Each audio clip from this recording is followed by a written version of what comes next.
Sealing the floor and eggs galore. So with this, we've got two particular subjects. We've got the subject of sealing the kitchen floor with this universal water seal, which is I've used many times in the UK when we've been fixing mainly sort of London brick walls. So a London brick is a particular type.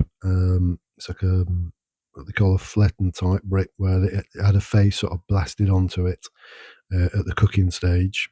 So it comes in different patterns as such, or different styles, but a fairly poor quality brick. I think they were made in the sort of the 40s, 50s, and 60s, so when they were sort of rebuilding London after the Second World War. And so it's a sealant anyway that you give it two coats, and that takes care of if things are spilled on it. For the outside, obviously, it stops water penetration. And on the inside, like this, it's going to stop if people spill drinks or whatever. It's not going to permeate the surface of the brick. So recently, I'd gone around and I'd sort of brushed in the cement and then watered that down and let that dry for a couple of weeks. And now we're at a stage where I can give it to sort of two coats of this material. So with that, then that's another job sort of ticked off, and I really like it. I know it's got a sort of slightly wet look. It will dry a wee bit more than this. This is just after the second coat, but I really love some of the sort of the painted bricks that have been painted green, and some of the bricks are slightly more fired than others, so slightly more glazed than others, and you just get a really very very pleasing sort of overall effect for the floor itself. It's not totally uniform, and that sort of adds to the charm. So that's that.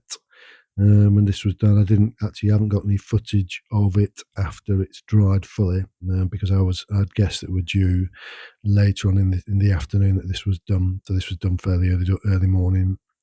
Give it two coats. The first coat left it drying for about an hour. She got up about 6:30 in the morning, had my coffee, and then got on with the first coat. Let it dry for about an hour and a bit, and then got the second coat on it. And knowing that the guests are going to be arriving around about 3 or 4 in the afternoon, it should be sufficiently dried by then. And that's another sort of job ticked off. So as far as the internals are concerned, we're pretty much there, to be honest with you. It's just really now need to be thinking about the outside with the getting the front rows of tiles finished off on the roof at the front there, so I can finally get the guttering on, and a thin coat of render, I think, just to tidy up that front section, because obviously it's got a few cracks and stuff in it appeared where I've bashed it about to get sections of the roof on. And then the side wall, which needs a lot more attention really, needs a lot of repoint and stuff doing on there. And also there's still a wee bit of old ivy to get pulled off, and then add a bit more of the cob just to tidy up the walls, and the same at the rear. So they're not, that stuff isn't major, but it'd be nice to get that all done, and it'd be looking a lot more tidy from the exterior. So the inside is very pleasing to the eye, apparently. So we've had several guests from Airbnb that have spent days there and have enjoyed it, like the quirkiness, the British quirkiness of it. These are the first guests from Booking.com that are coming in. So, and they're a Swiss couple. So I'll be interested to see their take on it when they give their review.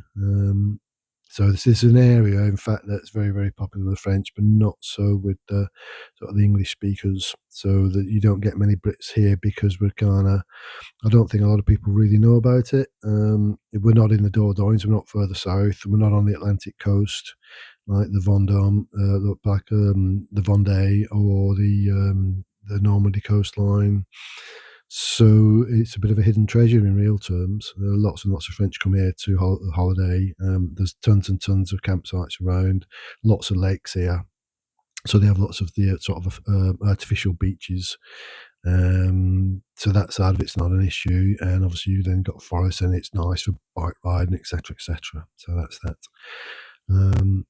So it would be nice to actually try and get outside and get the outside done, now that the interior is more or less taken care of. But obviously the way the weather has been recently, we've had 3 heat waves in the last sort of 3 months, need it to cool down a wee bit before we can get cracking on the outside bit.